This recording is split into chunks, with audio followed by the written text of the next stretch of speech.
Merci Seigneur. Je suis heureux ce matin de partager la parole du Seigneur avec vous. Et on va aller directement dans l'évangile de Marc, chapitre 11, verset 11 à suivre. Et on verra où on stoppera la lecture. Jésus entra dans le temple. Quand il eut tout regardé, vu l'heure tardive, il s'en alla à Béthanie avec les 12. Le lendemain, comme il sortait de Béthanie, Jésus eut faim. Apercevant de loin un figuier qui avait des feuilles, il alla voir s'il s'y trouvait quelque chose. Mais s'en étant approché, il n'y trouva que des feuilles, car ce n'était pas la saison des figues. Il prit alors la parole et dit « Que jamais personne ne mange plus de ton fruit. » Et ses disciples l'entendirent. Ils arrivèrent à Jérusalem, et Jésus entra dans le temple. Il se mit à chasser ceux qui vendaient et ceux qui achetaient dans le temple. Il renversa les tables des changeurs et les sièges des vendeurs de pigeons. Il ne laissait personne transporter un objet à travers le temple. Il les enseignait et disait, n'est-il pas écrit, ma maison sera appelée une maison de prière pour toutes les nations, mais vous en avez fait une caverne de voleurs. Les principaux sacrificateurs et les scribes l'entendirent et cherchèrent les moyens de le faire périr. Ils le craignaient parce que toute la foule était frappée par sa doctrine. Quand le soir fut venu, Jésus et ses disciples sortirent de la ville. Le lendemain, en passant, les disciples firent le figuier séché jusqu'aux racines. Pierre, se rappelant ce qui s'était passé, dit à Jésus, « Rabbi, regarde le figuier que tu as maudit a séché. » Amen. On peut s'arrêter là. Dans ce texte, on peut voir deux histoires. L'histoire de Jésus qui rentre dans le temple et l'histoire du figuier. Et on pourrait prêcher deux messages différents, deux choses différentes, c'est une réalité. Mais on peut aussi comprendre que ces deux histoires, dans un sens, n'en font qu'une. Que ces deux histoires racontent aussi la même chose. Et si j'ai le temps ce matin, je m'arrêterai plus tard sur le figuier. Mais ce que j'ai à cœur pour nous, ce que j'ai à cœur pour le peuple de Dieu, c'est la visite de Jésus dans le temple. Dans le temple de Jérusalem. Ce que Jésus a fait dans ce temple, c'était quelque chose qu'il veut faire dans nos vies aussi. Car nous sommes appelés le temple du Saint-Esprit. Amen. Nous croyons en cela. Et ce matin, je nous regarde et il n'y a que des frères et sœurs. Il n'y a pas d'inconvertis. Dommage, il ne fallait pas dire Amen. Qui a dit Amen? Ne lève pas la main. Il fallait dire dommage, on voulait aussi des inconvertis pour le Seigneur. Mais donc, en théorie, nous sommes tous le temple du Saint-Esprit. Nous avons tous accepté Jésus, n'est-ce pas? Mais on va voir quelques caractéristiques de ce que Jésus a fait et de ce qu'il veut faire. Et j'ai vu 6 choses que le Seigneur a fait dans le temple et qu'il veut faire dans nos vies. 6 étapes. Et peut-être que chacun de nous ne sommes pas à la même étape. Peut-être que chacun de nous, Jésus n'a pas fait tout le travail qu'il voulait faire en nous. Et ce matin, on va lui laisser l'opportunité de terminer le travail aussi. Et c'est notre désir dans notre cœur. Et premièrement, Jésus entra à Jérusalem et dans le temple. C'est la première chose que Jésus veut faire. Mettez vos téléphones en silencieux, s'il vous plaît. Voilà. C'est très... voilà, il faut essayer d'être discipliné sur ça. Merci. La première chose que Jésus veut faire, c'est entrer dans le temple. Entrer dans ta vie. Ah. Vous allez me dire, mais c'est du classique, ça. On le sait, n'est-ce pas? Mais Jésus veut être à chaque instant, venir auprès de nous. Il veut demeurer auprès de nous. Et c'est ce que j'avais sur le cœur. C'est comme si des fois, beaucoup d'entre nous appelons Jésus seulement à la rescousse. Seulement quand ça va mal. Seulement quand les choses sont dans des difficultés, je fais appel à Jésus. Frère, sœur, si tu as un ami qui t'appelle à chaque fois qu'il est dans la galère, tu vas l'aider, c'est ton ami. Tu es heureux de l'aider. Mais au bout d'un moment, cet ami, tu l'associes qu'à la galère. Moi, si tu m'appelles à chaque fois que tu as un problème, je vais venir. Mais j'aimerais aussi partager avec toi les bons moments de ta vie.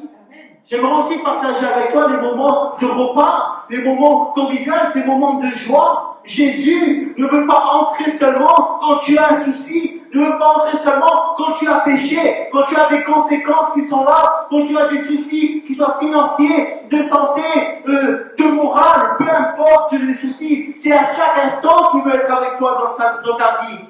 Amen. Il veut habiter avec toi. Il veut demeurer avec toi. Je veux te dire un secret, Jésus, il ne veut pas dormir dehors devant ta porte. Parce que c'est ce qu'il fait des fois, c'est que tu le mets devant ta porte. Jésus ne veut pas demeurer avec toi le dimanche de 9h à 10h30, ou de 11h à midi et demi, ou le mardi, ou le vendredi, ou le matin sur Zoom, peu importe. Jésus, c'est 24 heures sur 24, 7 jours sur 7 qu'il veut demeurer avec toi. Alléluia. Sache que c'est quelque chose qui brûle sur mon cœur. Invite-le à chaque instant de ta vie. Quand tu es au travail, il veut être avec toi aussi. Quand tu es avec tes amis, il veut être avec toi aussi. Et tu verras que ça sera différent. Si tu prends conscience que Jésus est avec toi, tu verras que tu auras un comportement qui peut être différent. Parce que des fois, tu es victime de ton comportement. Des fois, tu es victime de te dire, purée, je voudrais tellement être comme ça, mais quand je suis avec telle personne, je pêche. Quand je suis avec telle personne, je dis ça. Quand je suis avec telle personne, je fais ça. C'est parce que tu n'as pas conscience qu'il n'y a pas Jésus avec toi, mais qui veut être avec toi. Si tu as cette conscience-là, tu verras que quand tu seras avec la personne, tu penseras plus à Jésus et tu agiras plus comme Jésus. Amen. Amen. C'est pour nous encourager que je dis ça. C'est rien d'autre que de l'encouragement. Pourquoi? Parce que nous ne voulons plus. Permettez-moi, moi j'y suis rien. Qu'on soit bien d'accord. Hein? Qu'on soit bien d'accord. Mais j'ai la conscience, et je pense avoir la pensée de Dieu ce matin. Et le Seigneur ne veut plus de ça dans les vies. C'est fini. Il est temps vraiment de fermer la porte à certaines choses ce matin. Donc Jésus entra dans le temple, donc on l'a vu, et qu'est-ce qu'il a fait? Il a tout regardé. Il a examiné. Il n'a pas dit un mot. Il n'a pas dit un mot. Il est allé, il s'est posé, il a fait le tour du temple, il a examiné chaque détail, chaque chose. Et c'est ce que le Seigneur fait dans nos vies. Oh, le psaume 139. On va prendre quelques versets du psaume 139. D'accord? Et vous allez comprendre que c'est ce que Dieu fait. Éternel, tu me sondes et tu me connais. Tu sais quand je m'assieds et quand je me lève. Tu comprends de loin ma pensée. Tu sais quand je marche et quand je me couche. Et tu pénètres toutes mes voies. On va aller un peu plus loin. Où irai-je loin de ton esprit? Où fuirai-je loin de ta face? Si je monte aux cieux, tu y es. Si je me couche au séjour des morts, tu y voilà. Si je prends les ailes de l'aurore et que j'aille demeurer au-delà de la mer, là aussi ta main me conduira. C'est toi qui as formé mes reins, qui m'as tenu caché dans le sein de ma mère. Je te célèbre car je suis une créature merveilleuse. Tes œuvres sont des merveilles, et mon âme le reconnaît bien. Mon corps n'était pas caché devant toi lorsque j'ai été fait dans le secret, tissé dans les profondeurs de la terre. Amen. Amen. Je ne vais pas lire tout le psaume. Mais le Seigneur est celui qui sonde. C'est ce que Jésus a fait dans ce temple. Il est rentré, il a rien dit, il a examiné. Tu sais, c'est comme lorsque tu vas faire... j'ai travaillé un moment dans la mairie, j'étais dans un service où on faisait des chantiers. Et j'ai mené avec mon directeur un grand chantier qui a duré plus d'1 an. Et donc à la fin du chantier, tu as toutes tes entreprises, tu vas et tu checkes. Tu passes une journée, c'est atroce, et tu regardes tous les détails, tu dis rien, tu notes. C'est ce que Jésus a fait. Il a fait un contrôle technique, si je peux dire. Et c'est ce qu'il fait dans nos vies. Il veut examiner les points. Il note, et il sait, voilà, ça c'est bon, ça c'est pas bon, ça. Et vous voyez Jésus, regardez, vu l'heure tardive, il a pris son temps. Il prend son temps, parce que chaque détail compte pour Jésus. Chaque pensée que nous avons compte pour Jésus. Chaque blessure que nous avons reçue compte pour Jésus. Chaque sentiment qu'il peut y avoir dans nos cœurs compte pour Jésus. La parole dit qu'il connaît le nom de nos cheveux. Est-ce que ça, c'est pas un Dieu de détail? Est-ce que c'est pas un Dieu qui prend soin de toutes choses? Toutes les choses qu'on a pu te dire, même celles que peut-être même toi tu as oubliées, elles comptent pour Jésus. Et ça, c'est important. Il prend son temps. Il rentre, se passe l'affaire avec le figuier, et le lendemain, il retourne dans le temple. Et qu'est-ce qu'il fait? Il se mit à chasser ceux qui vendaient et qui achetaient dans le temple. Troisième chose que Dieu veut faire, c'est chasser. Parce que Jésus, Dieu, n'est pas un Dieu passif. Passif ou passif? Passif. N'est pas un Dieu passif. N'est pas dans l'inaction. Ce n'est pas seulement, vous savez, lorsque on peut penser à Jésus, ce que la société nous donne. Si tu regardes des beaux reportages que peut faire Arte, par exemple, tu vois Jésus comme un philosophe. Comme quelqu'un qui était là avec ses disciples, un grand sage, qui enseignait une pensée, un nouveau système de pensée. C'est vrai, Jésus était un grand sage, et il enseignait ses disciples un système de pensée, mais ce n'était pas un nouveau système de pensée, c'était le système de pensée originel, le système de pensée du royaume. Mais c'est pas seulement ça, les philosophes sont des gens qui parlent beaucoup, qui aiment argumenter, parler. Mais Jésus était un homme d'action. Et ça, j'aime. Mon Dieu est un Dieu d'action. Mon Dieu est un Dieu que lorsqu'il voit la chose, il a le zèle et il a envie d'intervenir dans la chose et dans ta vie. Et ça, c'est grandiose. Parce que ça sert à quoi de pointer des problèmes s'il n'y a pas de solution pour ces problèmes? Ça sert à rien. Ça, c'est la religion. La religion te montre un tas de problèmes, des tas de défauts que tu as, mais c'est tout. Elle n'a pas de solution. Jésus, lui, est la solution et il veut agir. Et il veut chasser dans le temple ceux qui vendaient et qui achetaient. Comprenez, c'était grave ce qui se passait. Ils avaient changé tout le système du temple. Ils avaient fait un commerce dans le temple. Ils avaient amené des choses étrangères dans le temple. Oh, ça me rappelle les fils d'Aaron. Je parle à des chrétiens, vous connaissez la parole. Il y avait un feu qui était venu du ciel, qui était à perpétuité. Ce feu-là ne devait jamais s'éteindre devant le tabernacle. Dans le tabernacle. Et les fils d'Aaron, ils ont un peu trop picolé. Ça, quand tu lis la suite, tu comprends qu'ils avaient trop bu. Ils se sont assoupis, ou je ne sais pas, ils ne sont pas veillés. Le feu s'est éteint et ils ont mené un feu étranger. C'est ça qu'il y avait dans ce temple-là. Et c'est ça que des fois, il y a dans nos vies. Du feu étranger, des choses étrangères, un système qui n'est pas. Et je pensais à ça, et Seigneur, quel est ce système étranger? Quels sont ces canaux qui viennent et qui emmènent des choses dans le temple qui ne devraient pas être? Et je rappelle que lorsque je parle du temple, je fais une comparaison du temple de Jérusalem au temple de notre vie. Parce que c'est ça qui compte. Le temple de Jérusalem n'existe plus. Mais le temple de notre vie, il est bien là. Et Dieu n'habite pas au temple de Jérusalem. Moi, j'ai peut-être en choqué quelques-uns ce matin. Mais il habite dans ta vie ce matin. Et ce qu'il veut agir, c'est dans ta vie qu'il veut agir. Alléluia. Et donc, il y avait plusieurs systèmes. Et premièrement, le système du monde. Voilà un des canaux. Le système du monde. Dans nos vies. On veut plaire à Dieu et plaire au monde. Je me sens bien avec Dieu, je sais ce que Dieu a fait, je veux être sauvé, je veux garder mon salut, je veux vivre des bénédictions, mais j'ai quand même l'amour et la mentalité du monde qui vient me corrompre. Alors comment je peux faire? Je ne veux pas changer dans le fond. Certains c'est comme ça, je ne veux pas changer dans le fond. Alors, il y a un mot qui est magnifique, le compromis. Faisons du compromis.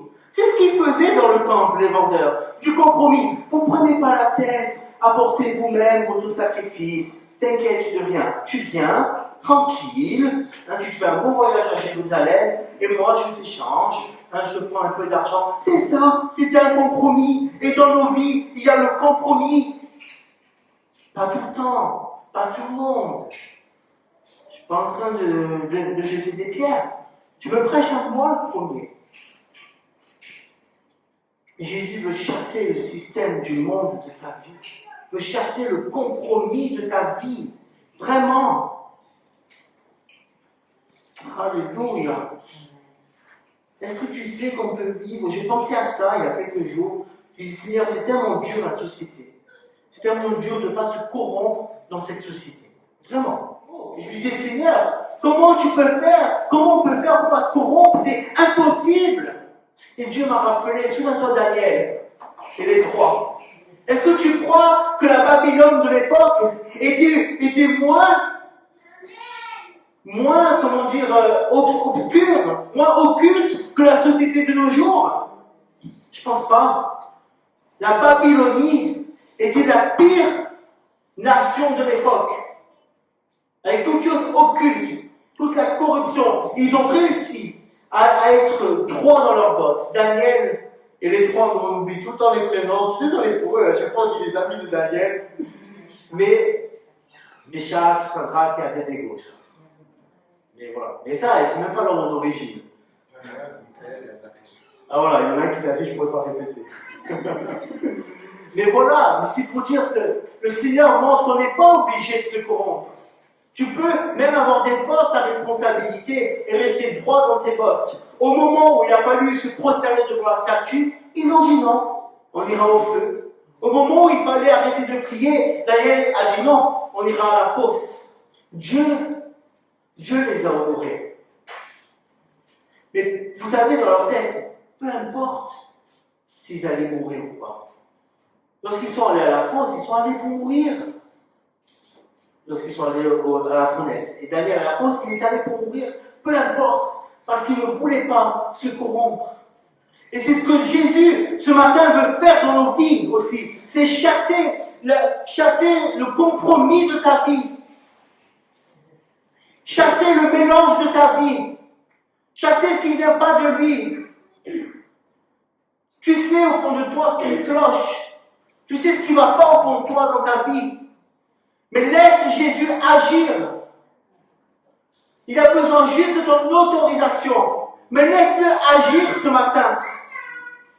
Il chasse et il renverse les tables des changeurs et les sièges des vendeurs de pigeons. Il y a plusieurs choses. Il chasse. Premièrement, les mauvais esprits aussi qu'il y a dans ta vie. Mais il renverse la source. Il renverse l'autel démoniaque qu'il peut y avoir dans ton temple, dans ton âme. Peut-être tu ne le sais pas. C'est compliqué à dire ça, je sais que c'est difficile à comprendre. Mais on peut être chrétien et avoir des grandes brèches et Satan peut rentrer très facilement dans nos vies et même avoir une source dans laquelle il peut puiser. C'est ça en fait, lorsque je dis l'autel. Comprenez que c'est possible ça? Et Jésus, il veut renverser cela. Ah, ça me rappelle l'homme fort. Jésus dit, comment tu peux battre l'homme fort de la maison? Il faut qu'un homme plus fort vienne et le ligote et le mette dehors. Et tu comprends ce que c'est. L'homme fort, c'est le démon. C'est l'esprit mauvais. C'est l'addiction, appelle-le comme tu veux. C'est la chose qui te tient esclave. Mais l'homme plus fort qui le ligote, c'est le Saint-Esprit. C'est Jésus-Christ qui veut venir lier cela de ta vie et le mettre dehors. Il veut renverser les tables des changeurs. Il veut renverser la source. Si la source c'est l'amour du monde, il veut renverser cela de ta vie et te donner l'amour de Dieu. Reçois ce matin du Seigneur. Alléluia. Franchement, Jésus est en train de mettre la pagaille dans le temple. Hein? On est d'accord. Et on se dit, Dieu est un Dieu d'ordre. Amen. Et pourtant, il est en train de mettre le désordre. Comment ça se fait? Expliquez-moi. Est-ce que vous avez vu la société, comment elle va? Est-ce que vous avez vu tout ce qui se passe dans ce Covid, le désordre qu'il y a? Et est-ce que vous avez compris que dans toute civilisation, l'effondrement d'une civilisation crée une nouvelle civilisation? Il faut qu'il y ait un désordre pour qu'il vienne un nouvel ordre derrière. Il faut que Jésus mette la pagaille, le désordre, dans les choses du monde dans ta vie, pour qu'il puisse appliquer après son ordre. Et on a ça dans la parabole, pareil, parce que Jésus parle que l'esprit mauvais s'en va, et il revient, la maison est rangée, elle est propre, elle est vide. C'est ça en fait que Jésus veut faire. Sauf que dans la parabole, le démon revient avec 7 démons plus puissants, et il trouve la maison vide, parce que le chrétien, l'homme, la femme qui a été libérée n'a pas veillé et n'a pas laissé Jésus demeurer dans la maison. Mais toi, si tu laisses Jésus demeurer, lorsqu'il revient à la porte, ils ne sont pas 1 mais 8 à se prendre une bonne rousse par le Seigneur et n'ont pas le droit de rentrer. Alors ce matin, laisse Jésus mettre un peu de désordre dans ta vie. Ah, c'est pas souvent qu'on peut dire ce genre de phrase, alors je me régale un peu là-dessus. Laisse Jésus tout mettre la pagaille dans ta vie.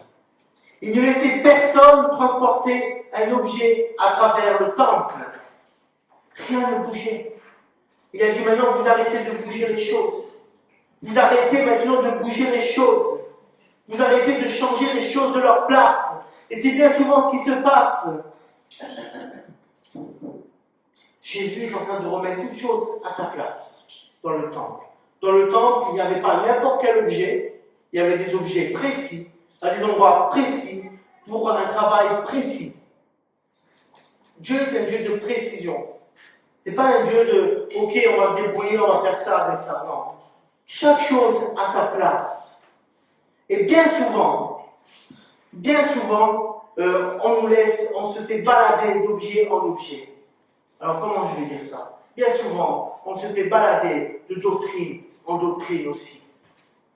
Ah, ça c'est biblique, ça c'est pas biblique, ça c'est biblique, non c'est comme ça, non c'est comme ça, le repas spirituel c'est ça, non, je dois jeûner 3 fois par jour, non, tu dois jeûner un seul jour, non.